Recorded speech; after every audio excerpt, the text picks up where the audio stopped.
The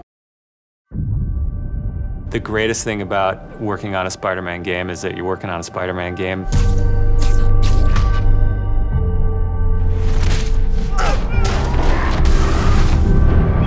The hardest thing is that it's a Spider-Man game.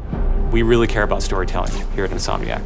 And I think that's how we go into every day we come here. There's this push to really get it right. One of the most compelling things about Spider-Man is just when Peter Parker and Spider-Man's worlds collide. And we've tried really hard to weave the two stories together to create a story that is not necessarily just a superhero story, but a human story as well.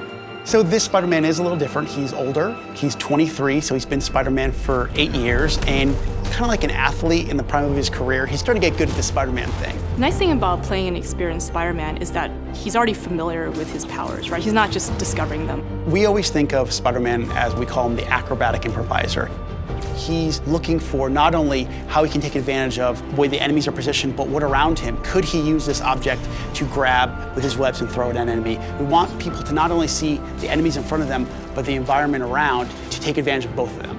He also knows that the criminals out in the city know how he works as well, so he's got to mix it up. So even though he is more experienced, the challenges are going to be bigger than he's ever faced before. Spider-Man has a rich history of having great stories. The core of our story is this duality between being Peter Parker and being Spider-Man. What's cool about Mr. Negative is that he also has a duality. He's got his positive side as Martin Lee, who runs the homeless shelters in the city, but he also has his negative side. When Peter makes the connection that the leader of the inner demons is the guy who my aunt works for, we got the perfect collision of those two worlds.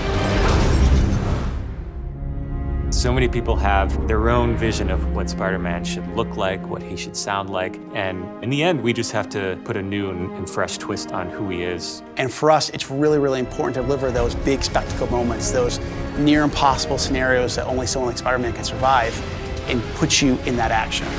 You got this, you got this, you got this! We understand what this character means to people in here, and we're making this game with a lot of heart, and we're going to do whatever it takes to give people the ultimate Spider-Man experience, the game that they've been waiting for.